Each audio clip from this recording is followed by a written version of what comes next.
Tumpe tena Yesu makofi, yeye aliye mwamba. Amen, amen. Nashukuru Baba, nashukuru uongozi, nashukuru watu wote kabisa kwa siku ambayo Bwana ameifanya. Amen.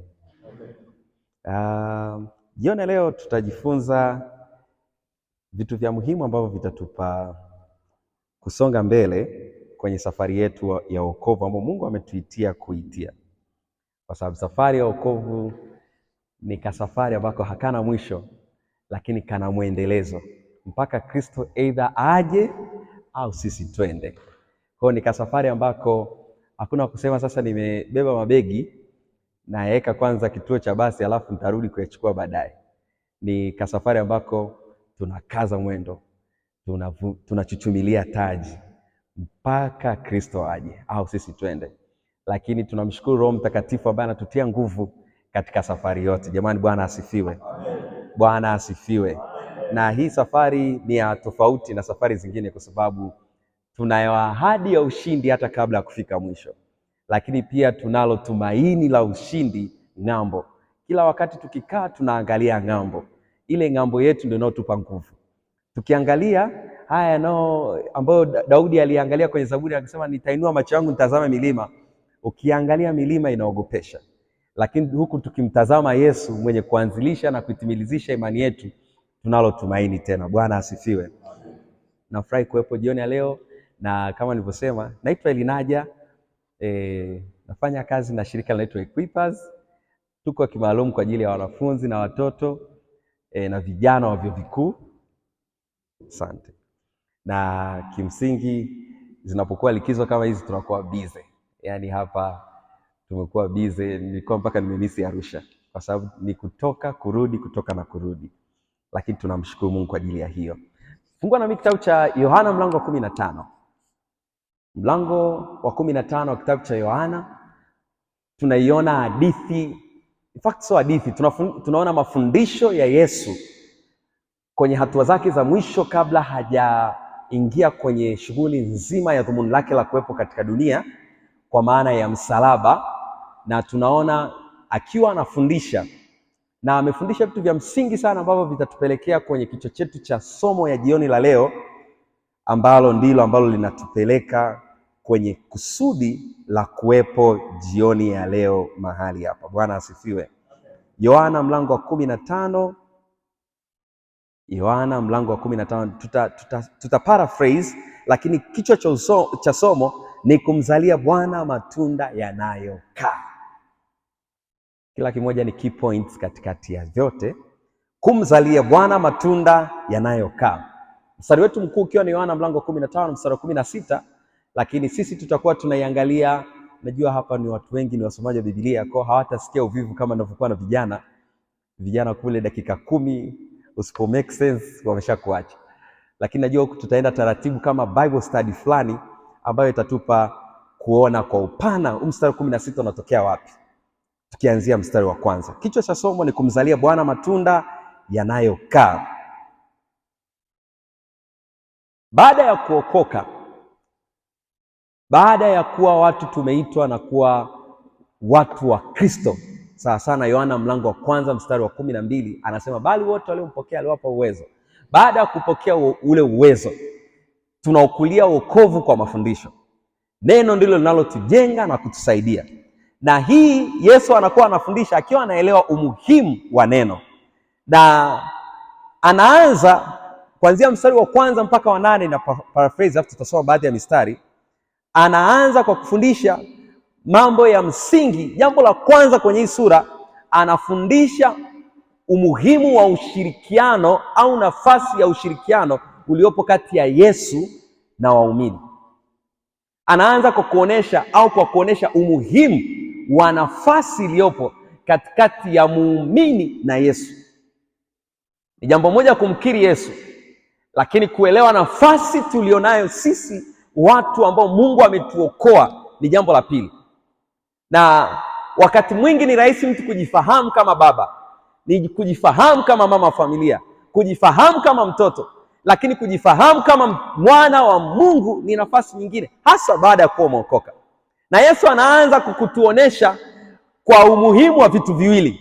Hiyo nafasi anatuonesha kwamba sisi ni wa karibu kiasi gani na Mungu tunayemwabudu, au sisi ni watu wenye ushirikiano wa karibu kiasi gani na huyo Mungu tunayemwabudu. Ninaweza nisiwe karibu sana na mtu yoyote, labda wa karibu labda hapa, lakini baada ya kuokoka tunaanza kuwa karibu kwa sababu tuna Yesu ambaye anatukutanisha pamoja.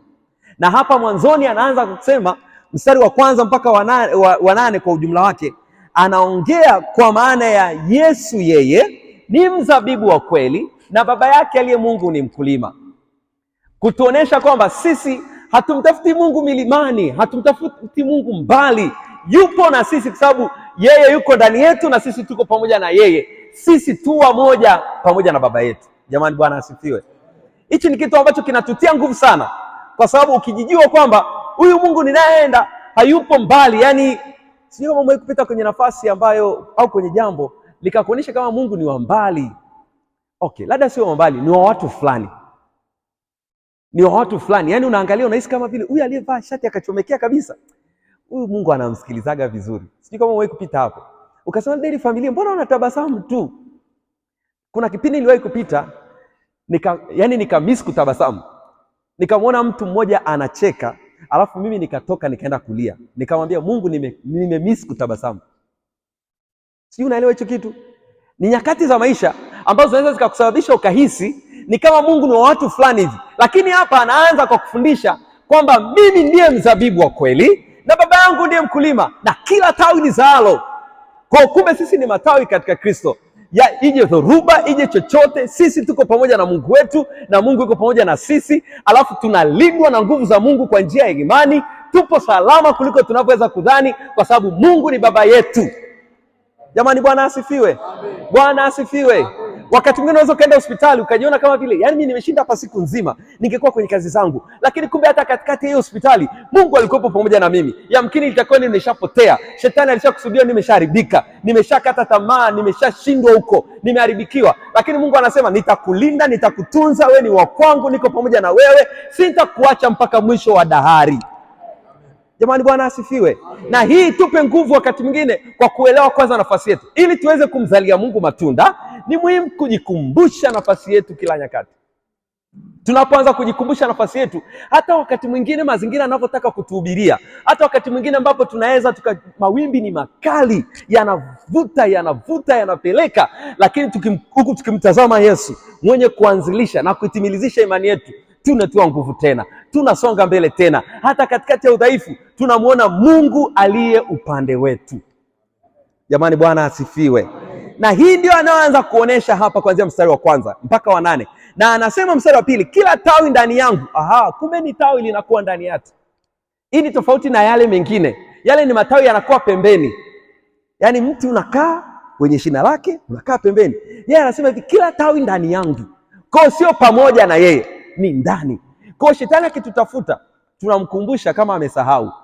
Tunamkumbusha kama alikuwa ajui ya kwamba sisi tupo ndani ya Kristo. Tuko ndani ya hilo. Anasema kila tawi ndani yangu lisilozaa, na kila tawi lisilozaa huliondoa, na kila tawi lizaalo hulisafisha ili kuzaa.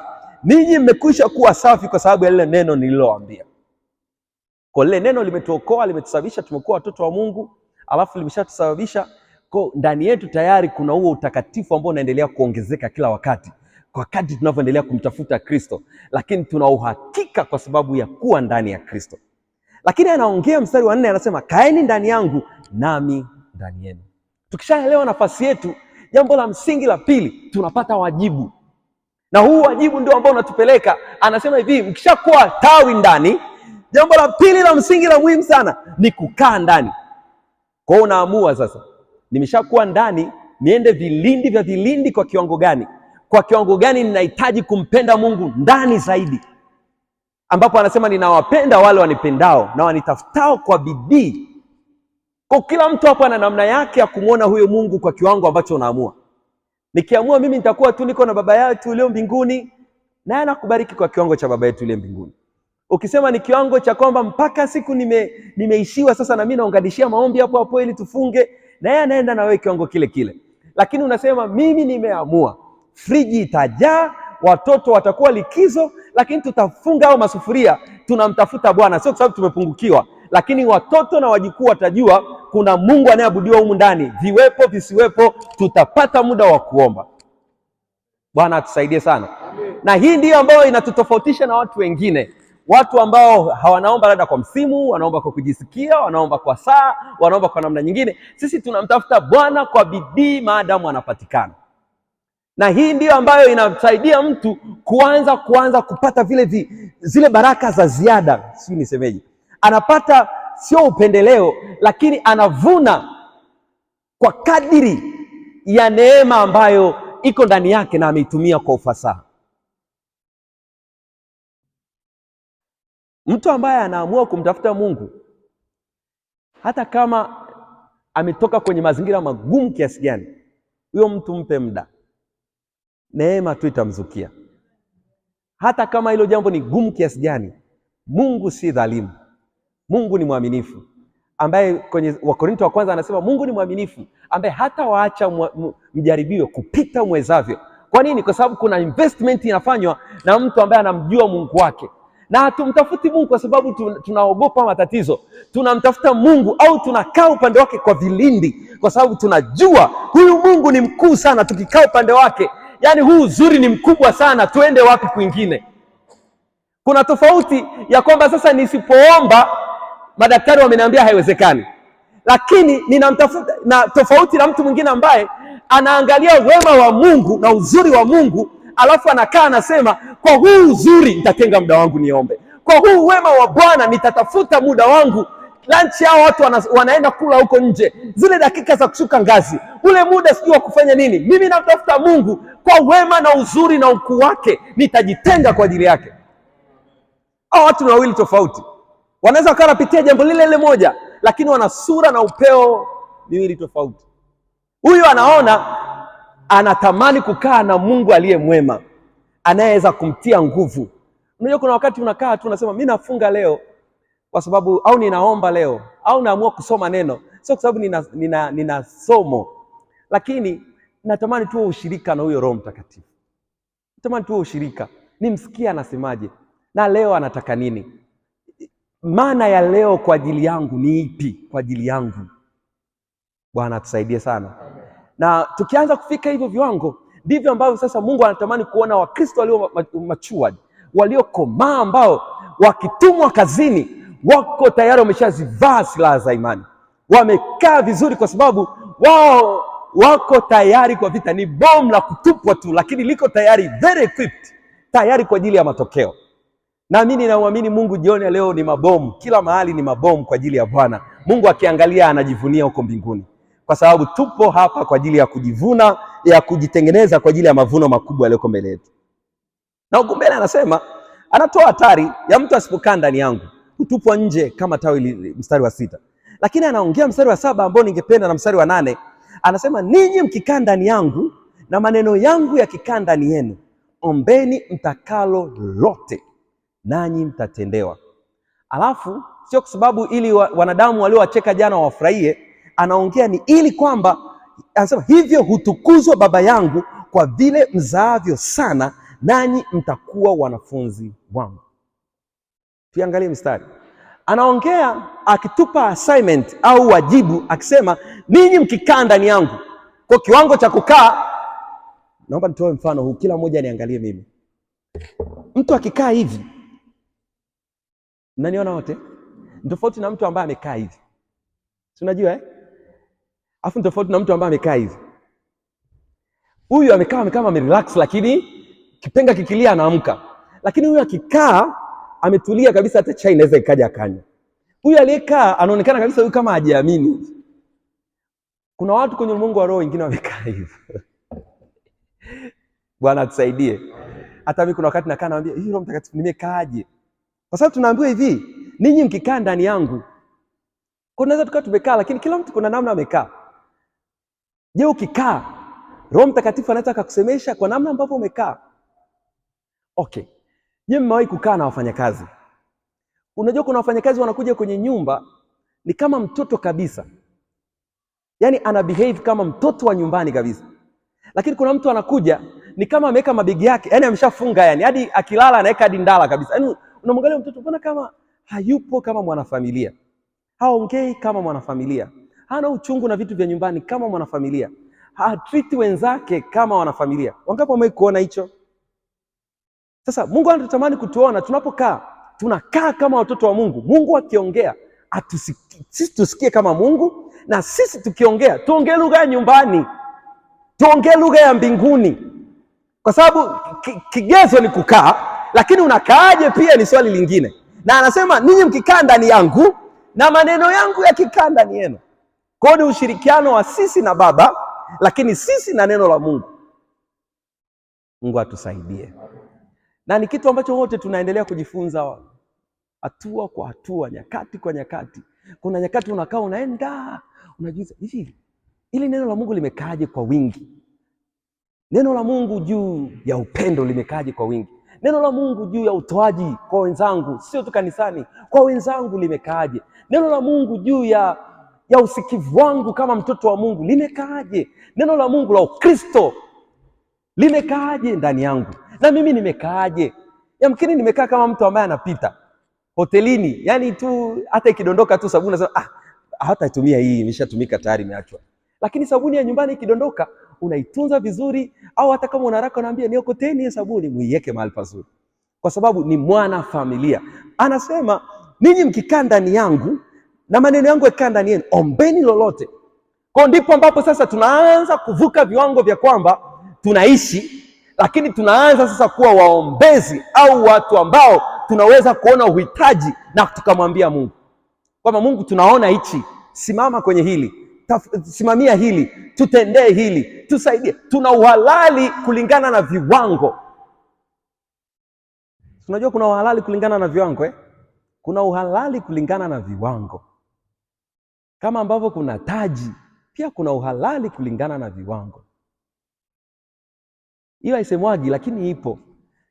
Mtoto ambaye ni mtiifu zaidi, kuna namna anafichuaga. Mama anajua, tunafichuaga hata kasupu kidogo na kanyama kamoja, ni robo lakini kanawekwa hata kautumbo, tukanabaki pale. Kuna uhalali kulingana na viwango. Mtoto wa jirani akija, yuko na wakwako, unajua chakula ni kidogo, utaweka, lakini kuna namna ambavyo utajua hata ukoko ubaki, ili wakwako kama hajashiba vizuri, kuna namna. Si ndio? Kwa sababu unajua wale wakienda, yamkini wanaweza wakachemsha hata maji nyumbani pia. Kuna uhalali kulingana na viwango. Na hapa anaongea, anasema matokeo ya haya yote, mstari ule wa 7, ni ili tukiomba lolote tutatendewa. Lakini tu sio hivyo, ni ili Mungu Baba yetu apate kutukuzwa. Kwa mwisho wa namna tunavyoishi, namna tunavyoenenda, neno la Mungu likikaa kwetu, ushirika tunaokuwa nao, tunautafuta utukufu wa Mungu kudhirika kwa watu na kwenye maisha yetu. Hatuko tu ili kwamba tu tuokoke, hatuko tu ili tuponywe, hatuko tu ili tupate, hatuko tu ili tunusurike na ajali, lakini sisi tupo ili utukufu wa Mungu Baba yetu udhirike. Kwa mimi nikiponywa, siponywi ili niendelee. Naponywa kwa sababu utukufu wa Mungu Baba yangu udhirike. Nikiishi, nikipata, nikifanikiwa, vikionekana, nikishinda, ni jinsi ili utukufu wa Mungu Baba yangu mbinguni uonekane. Na hii ndio ambayo ni tofauti. Mtu anaenda kazini kwa sababu ameajiriwa, na huyu ambaye Mungu amempa kazi, alafu akienda kazini anajua ni kwa ajili ya ufalme. Niko hapa kama mtumishi wa Mungu, Mungu anaweza kanisemesha lolote kwa sababu niko kama mtoto wa Mungu, niko ndani yake, neno lake liko ndani yangu, roho wake anaweza kunisemesha, akanitumia, mikono yangu ni tayari kwa vita. Mungu anaweza kunisaidia kwa jambo lolote, kampuni kainuka, mafanikio ya watu yakasogea mbele, tukafanya maamuzi ya busara, na mwisho wa siku Mungu Baba yangu mbinguni atukuzwe. Na tukianza kuwa na hiyo akili, kuna vitu tutavifanya kama kwa Bwana. Bwana atusaidie sana. Bwana atusaidie sana.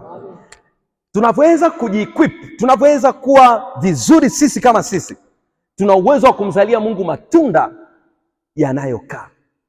Nilifurahi sana hiyo pointi ya yanayokaa, kwa sababu kumzalia Mungu ni jambo moja, matunda unazaa tu kirahisi, lakini je, yanakaa? Watu wakikuangalia pale ofisini wanafurahia, wakikuangalia nyumbani wanafurahia. Watu wakituangalia, mimi mwenyewe kuna wakati nakaa najiuliza, hivi na sura ngapi hizi? Najitafuta binafsi, hivi nina sura ngapi? Zimeshaanza kuongezeka au bado ni ile ile moja? Ya nyumbani, ya mtaani, ya kanisani, sijui ya ofisini, kila mahali ninapokuepo ziko ngapi? Zimekuwa 10, zimefika 12. Nilienda mahali fulani wiki iliyopita, mtu mmoja akaniambia, yani ule mtu ni wa kijijini kabisa, akaniambia, mimi sikujui wewe kijana, lakini nimeshakuamini. Nikamwangalia machoni, umeniamini? Anaongea kitu serious, akaniambia tu, mimi nimeshakuamini. Kwa hiyo utakachosema tutaanzia hapo hapo. Kitu ambacho wenzake walishaongea huko, nilishatuma watu wengine wameongea, imeshashindikana. Lakini nilipoenda pale ndani ya dakika 3, akaniambia tu, mimi nimeshakuamini. Mimi naomba tuanzie hapo hapo. Sasa ukiwa na sura mbili, watu watasema, kijana kwanza tukufahamu, kwa hiyo tunaomba tusichezeane kabisa hapo. Lakini unapoenda na sura ile ile ambayo unakuwa nayo kama mtoto wa Mungu, Mungu anakufunika kwa wingu lile lile ambalo anakufunika nalo kanisani, anakufunika nalo na nyumbani, anaenda nalo hata kwa wageni. Watu wakikuona wanamuona Kristo kwa sababu uko pamoja na wao. Bwana atusaidie sana. Na huku chini anaongea vitu vingi sana, lakini summarize kwa sababu ya muda wangu. Anaongea juu ya nafasi ya upendo. Kwa sababu ili tumzalie Mungu, cha kwanza ni nafasi ya mimi kwa Kristo na Kristo kwangu na neno lake ambao nimeisema juu. Lakini cha pili anaongea nafasi ya upendo. Anashuka nazo kwa mistari mingi sana juu ya nafasi ya upendo. Anaongea amri ya upendo kwa umuhimu wake. Kuanzia mstari wa 9 hadi wa 17 kule. Anaongea vitu vingi sana. Anaongea, Yesu anawahimiza akiwaambia wakae katika upendo wake kama yalivyokaa katika upendo wa Baba. Na mistari yote hiyo, ninyi mmekuwa marafiki zangu mkitenda niwaamuruyo. Anawaambia amri hii ndio niwapendayo, mpendane kama nilivyowapenda. Huwezi kumfikia mtu usiyempenda. Nakumbuka habari ya Yona. Yona Mungu anamsemesha kabisa juu ya habari ya kwenda kufikia watu. Lakini anajua kwamba Mungu ni wa rehema. Alafu anasema, mimi najua nikienda tu kule utawaokoa. Sasa nini nafasi yako sasa kama unajua utaokoa? Nenda katii. Huwezi kuwafikia watu usiowapenda. Yesu anafika kwenye Yerusalemu, alipouangalia mji aliulilia. Yona anauangalia mji, anaonea wivu. Anaona kabisa watu wataokolewa. Watu watasimama tena. Watu watarudi. Mimi nakujua wewe ni wa rehema.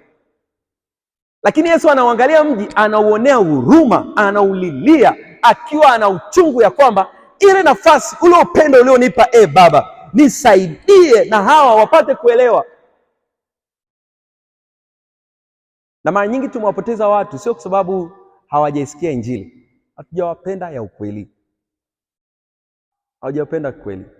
Umekutana na watu wanaofanyaga sales, wanauza vitu. Anaweza kulazimisha kununua kitu kwa lugha zote anazozijua. Mpaka kuna siku moja nikasema, hivi hawa watu wangekuwa wanahubiri injili hizi, hii injili ingeshafika, imeenda mbali. Lakini kuna namna fulani pia kuna vitu vingefanyika. Ukutana na mtu anauza sabuni, mtu sijui anauza nini, alafu ndio jioni anajua naenda nyumbani sina kitu. Utasikia tu jamani, mwisho wa siku utasikia tu jamani, niungishe tu. Yaani hapo sasa sio kwa ajili ya bidhaa, ni mimi sasa. Yaani niangalie mimi, achana na hiyo bidhaa iliyopo hapo. Mara ngapi umeweza kumshuhudia mtu kwa moyo kiasi hicho? Yaani kwamba basi huyo Yesu wewe umjui, niamini mimi, niangalie mimi. Mimi ni ushuhuda. Haya yanayoendelea ni ushuhuda. Niangalie mimi. Bwana atuwezeshe. Bwana atusaidie. Kwa sababu mwisho wa siku upendo unavuta. Ni lugha ambayo hata kama mtu hawezi kuelewa lugha yako, anaiona ule upendo, alafu anavutwa kwa Mungu wako. Tusipokuwa na ule upendo wa ukweli, na upendo tuna exercise kuanzia kwa sisi huku ndani, si ndio? Huku ndani tu namna tunavyoishi, kule nyumbani mtaani tunavyoishi. Kuna wakati mtu anaweza akaishi na watu ambao hawamjui Mungu, afu kamwangalia ukasema, naomba nisiwe wamejua kwamba niko naye. Mwekutana na mtu anakuwepo kwenye mazingira, ana treat watu mpaka unasema nafikiri hajanitambulisha kwamba tuko naye. Kwa sababu ule upendo wa kweli wa Mungu unakuwa haudhihiriki kwa pale. Ule mtu akimpeleka Yesu mahali, usitegemee kutakuwa na mavuno yale. Lakini pale ambapo watu wakianza kuona upendo wetu, shida za watu zinakuwa za kwetu. Mambo ya kwao, furaha zao zinakuwa za kwetu. Kupanda kwao tunapanda, kushuka tunashuka wote, tuko tunakimbizana. Huyo mtu atasema, mbona ni kama wewe ni wa tofauti? Tuko wote hapa miaka yote, lakini natamani wewe utofauti wako uingie na mimi. Anaweza siokoke, lakini atakwambia ongea na watoto wangu. Anaweza siokoke, lakini atakwambia naomba nishauri. Anaweza siokoke, lakini anaweza akisema naomba nisindikize, nielezee, wewe utaongea kwa niaba yetu. Ndipo ambapo wataanza kumtukuza Mungu Baba yetu aliye mbinguni. Wakati mwingine sio mpaka wapige magoti waseme Yesu ni Bwana, lakini namna ambavyo wanatupa hizo nafasi, wanapotupa hiyo heshima, ndio Mungu wetu anavyompa heshima. Wanasema kwenye mtaa wetu huyu mama ndo ataongea. Kwenye mtaa wetu huyu mzee ndo anaongeaga, huyu ndo mwakilishi wetu, sio balozi, sio chochote, lakini huyu mzee ndo anaongea, huyu ndo mwenye hekima. Kwa nini? Kwa sababu tumewapenda. Na upendo unavuta zaidi ya maneno matupu. Mstari wa 16 kuanzia 15 na 16, Yesu anatupa nafasi ya upendeleo, anasema mimi siwaiti tena watumwa. Lakini 16 ndipo anapoongea, anasema si ninyi mlionichagua mimi, bali mimi niliyewachagua ninyi. Kwa tunao furaha ya kwamba tumechaguliwa. Tunao furaha ya kwamba tumechaguliwa. Nasema tena jamani, tunao furaha ya kwamba tumechaguliwa. Maana tungekuwa ni kujichagua, yamkini ungejichagua kwa namna yako, na yamkini ungejipimia kidogo, kwa sababu hujui uzuri ulioko ndani ya Kristo Yesu. Lakini Mungu akaangalia kwa hekima yake ya kimbingu, akasema mimi nitamfuata huyu mtu. Ni kweli, lakini bado nitamfuata huyu mtu. Ni kweli amesoma, ni kweli ana maisha yake, ni kweli anijui, lakini mimi nitamfuata. Na najua kila mmoja hapa ana namna ambavyo Yesu alimfuata. Ni Yesu jinsi alivyomnyakoko alipotoka. Na anasema nami nikawaweka mwende mkazae matunda. Kwa Yesu anatuweka, lakini swala la kuzaa ni la kwetu. Sio kama umeona pointi? Yes, anaongea hapa mstari wa 16 anasema hivi, nami nimewaweka muende. Jambo la kwanza ni kwenda, la pili mkazae. Kwa hiyo tunawekwa na Yesu, alafu sisi ndo tunaenda, alafu tunazaa matunda. Watu wa Mungu, kuna maeneo tumewekwa. Na mimi natamani Mungu Roho Mtakatifu jioni ya leo atufunulie macho, aone jinsi ambavyo tumewekwa kwenye maeneo mengi. Maeneo ambayo hayahitaji speaker, maeneo mengi ambayo hayahitaji sijui kelele, maeneo mengi ambayo hayahitaji sijui mpaka watu 10 waje. Kuna maeneo Mungu ambayo ametuweka ili tuende. Swala la kwenda ni kufungua kinywa, swala la kwenda ni kuamua, swala la kwenda ni kufungua macho uone. Bwana atusaidie sana. Amen. Yes. Yaani popote ambapo tupo, Bwana ametuweka. Hatujakaa pale kibahati mbaya, tuko kimkakati. Nilikaa na watu fulani wanaitwa hao ni wainjilisti, walikuwa tu ni wa mahali fulani. Wale watu mkikao kama ni ile daladala, anakuhama anahamia daladala nyingine ili ahubiri tu injili. Yaani anahamia siti nyingine ili ahubiri injili. Yeye asimami kama wale wa mbele. Yeye anakaa na wewe ile dakika 20. Yaani utaelewa tu. Utaelewa kwa sababu yuko very determined. Anajua kuongea kwa kifupi, alete maana, na hiyo maana itakusaidia hata kama utaokoka, lakini itakusaidia. Mwingine akija huko mbele kuna mbegu yaani kuna mahali pameshatifuliwa. Na Mungu atusaidie sana, kwa sababu mara nyingi kuna maeneo mengi Mungu ametuweka. Na Mungu alipotuweka anakusudia tuzae matunda. Napomalizia, natamani tuelewe ya kwamba sisi kazi yetu ni kusema, alafu anayetia uzito wa lile neno ni Roho Mtakatifu. Itakupa ujasiri mwingi sana, au kukukumbusha nyakati nyingi kwamba hata dakika 2 inatosha kuongea na mtu. Nitawapeni ushuhuda. Mimi nimeanza kwenda mashuleni.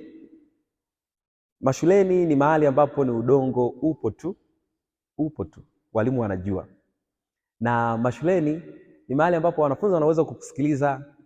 Ukiwa unaenda hivyo wanakusikiliza, ukiwa hivyo yani wana uwezo wa kwenda na wewe.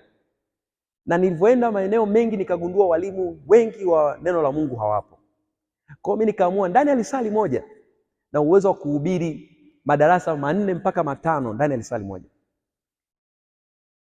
Kwa hiyo nikifika nilimwambia Roho Mtakatifu tutajifunza kuongea kwa kifupi. Mimi naweza nikahubiri dakika 8 na mtu akafanya maamuzi. Kwa sababu swala ni Roho Mtakatifu na wewe, alafu mtu anaamua kufanya maamuzi mwenyewe. Nilijifunza kimkakati. Ninaweza nikafanya presentation ya dakika 8 mtu akanielewa, dakika 5 mtu akanielewa. Kwa sababu mwisho wa siku sisi kazi yetu ni kusema. Anayehusika na hiyo utendaji ni Roho Mtakatifu. Na chochote utakachokisema amini kwamba ni Roho wa Mungu yupo kazini. Kwa sababu mara nyingine unaweza kujiuliza, hivi naanza kuongea na huyu mtu atanielewa kweli? Ndio, atakuelewa kwa sababu sio wewe, ni Roho Mtakatifu. Na namna unapojifunza kuongea ndivyo ambavyo unaendelea kukua. Bwana asifiwe. Amen. Sijui ningetamani kwenda mbali sana, lakini kwa sababu ya muda wetu niishie hapo tu kwenye introduction yetu ya kwamba watu wa Mungu, dunia inatusubiri sisi tukaiseme habari njema. Tukaiseme, na tunaisema tu nyumbani, tunaisema mtaani, tunaenda mpaka miisho ya nchi. Samaria, Judea, mpaka miisho ya nchi. Na imagine siku moja tu na mimi naamka tu na familia yangu naambia leo mnakwenda mahali leo, hata usafi msifanye. Leo tunaamka tunafanya ushuhudiaji. Leo ni mimi tu na familia yangu naamka tu leo tunafanya ushuhudiaji. Na tunaamua wiki nzima tunaomba kwa ajili ya mtaa wetu. Tutashuhudia wanangu. Tutashuhudia. Naamka tunashuhudia. Tukiamka tunaomba, jioni tunaambia Mungu tunaikabidhi ile familia, tunaiongelea. Tunaenda na ile familia nyingine tunaiombea. Ule mtaa mwingine tunaombea. Tunaombea wiki ya kwanza, wiki ya pili, tukimaliza tunamshukuru Mungu. Mungu akitupa ufunuo wa kwenda tunaenda. Mungu akitupa ufunuo kuwa na kikombe cha chai asubuhi tunawaita. Alafu hatuna ajenda, hatuna msiba, hatuna harusi. Sisi tumekuja tu kuwakaribisha kwa ajili ya ufalme wa mbinguni. Amen. Si kama unaelewa watu wa Mungu. Kwa sababu wakati mwingine watu wanakuja kwetu kukiwa na shida. Watu kimbilie kwa sababu tuna habari njema. Watu kimbilie kwa sababu na sisi tunacho kitu cha kuwaambia. Watu wana machozi, watu wana shida. Watu wanahitaji tu kuambiwa tu kunao external power, kuna nguvu ya ziada inaweza kukupa tumaini tena, inaweza kukusaidia tena. Na wakati mwingine unaweza usiwe na mambo mengi, ukaongea tu machache. Jamani, mimi nawalikeni chai leo, lakini kwa hizo dakika 2 niruhusini niongee tena habari njema. Mara zote tunakutana siku kwenye mambo gani, lakini leo natamani tuongeze habari njema. Na ukashangaa kuna kitu kizuri kikazaliwa. Na mimi ninakuombea hilo nilolisema, Roho wa Bwana akakusemeshe kwa upana katika jina la Yesu. Yes, tuna uwezo wa kualika watu nyumbani kwetu, tukawaambia tu habari za ufalme. Mimi nimeacha nyumbani kwangu sasa hivi, nimewaacha wanafunzi wako, nimewaambia waje leo wachome nyama. Nimewaambia wachome nyama, wako hapo tangu saa 5 wanachoma nyama, lakini me I'm looking only for 10 minutes. Kwa nikitoka hapa, nina assignment ya kwenda kuongea. Ni ghali, lakini ndio gharama ya wokovu. Wakati mwingine inatuharibia mifumo, lakini ndio gharama ya wokovu. Bwana tusaidie sana. Sasa wewe unaweza usifanye hao manyama au usifanye vitu vingine, lakini Mungu atakupa hekima ya kufanya. Mungu atakupa akili ya kufanya, atakupa na kibali cha kufanya. Kwa sababu mwisho wa siku tunachotaka watu wafikiwe. Watafikiweje? Mungu atusaidie kufanya. Na mwisho wa siku hatufanyi ili kwamba watu waanze kusema fulani amekuwa mchungaji. Ni ili jina la Mungu Baba yetu wa mbinguni lipate kutukuzwa na tuzidi kustawi na kuzaa sana. Nani ajuae unayemhubiria leo atakuja kuwa bosi wa mtoto wako? Nani ajuae unayemhubiria leo ndo atakuja kuwa mkwe wa mjukuu wako? Nani ajuae unayemhubiria leo ndo atakuja kuwa kiongozi wako? Nani ajuae kwa wewe kusimama kwenye nafasi yako kuna nafsi unaiokoa, kuna tumbo la rais ajaye linaanza kuandaliwa kwa kupitia injili unayotumikia leo. Kwa hatujui tunayomhubiria. Sisi kazi yetu ni kupanda mbegu. Tunapanda asubuhi, tunapanda kwa mkubwa, tunapanda kwa wathamani, hata sionekana wathamani machoni petu, bado tunapanda maana ni wathamani machoni pa Bwana. Jamani asifiwe Yesu. Amen. Hatumpimii mtu kwa macho. Samueli anaambiwa na Mungu juu ya Daudi na Sauli. Anaambia sikiliza, Samueli wa kwanza mlango 16. Anaambia angalia, mimi niangaliavyo, nitazamavyo vitu, ninavyochukuliana na vitu tofauti. Kwanza kusema sasa huku Israeli kuna mtu kweli. Mungu anajua anatengeneza mtu gani kwa kupitia hicho anachokitengeneza. Hatuangalii sasa, tunamtazama Yesu ambaye anaweza kubadilisha maisha ya watu, anaweza kutengeneza watu, anaweza kusaidia watu, anaweza kubadilisha watu na vitu vizuri vikazaliwa. Bwana asifiwe. Natamani usimame kwa dakika moja, mwambie Roho Mtakatifu, nipe tena hiyo neema. Nizae ofisini, nizae nyumbani, nizae. Wamezoea kunisikia kila siku nawaambia, lakini leo na mimi neno langu liwe na nguvu ya tofauti. Roho Mtakatifu, uisha maneno yangu, uisha. Na Mungu atatusaidia. Hata yale ambayo tulikuwa tumeyaona ni manyonge, Mungu atupe macho kuona kwa utofauti. Baba, katika jina la Yesu, asante kwa sababu wewe ndiye ambaye unatuisha tena na kutuita katika wito wa kukuzalia matunda, na sio tu matunda bali matunda yanayokaa.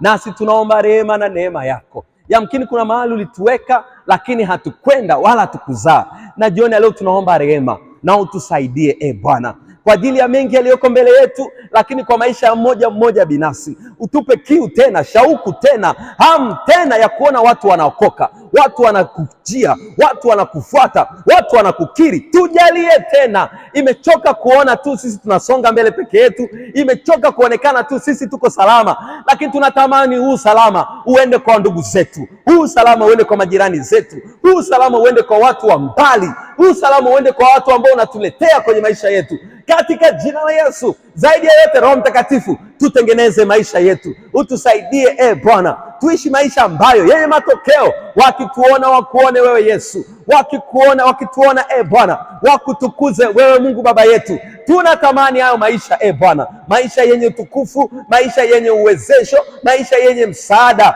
kwa watu ambao Bwana umetuletea, na matunda hayo Bwana yakatokee. Nasi tunakuahidi Bwana, tutasimama kwenye nafasi yetu ya kukuzalia matunda yanayokaa, ya kukaa ndani ya neno lako, lakini Bwana ya kwenda na kuzaa. Katika jina la Yesu tusaidie Roho Mtakatifu. Na jioni ya leo Bwana, acha tukawe kama mbweha wa Samsoni ambao tutaenda kwenye mashamba ya Wafilisti, tutakwenda kuwaka huko Bwana, tutaenda kuwaka asubuhi, tutawaka na jioni, tutawaka na mchana, katika jina la Yesu. Na wakiuliza hao ni kina nani, tutawaambia waliopindua ulimwengu. Tumefika mpaka kwenye mioyo yao kwa njia ya Roho Mtakatifu, kwa neno la ushuhuda wetu, katika jina la Yesu na kwa damu ya mwanakondoo tunajikabidhi kwako. Tupe neema ya kibali, tupe utiisho na nguvu, tupe ujasiri na neema kwa utukufu wa jina lako, na watu wakituona wakutukuze wewe Mungu Baba yetu uliye mbinguni. Katika jina la Yesu tumeomba na kushukuru, na watu wa Mungu tukimshangilia Bwana tuseme amen. Amen. Tukae. Kijito cha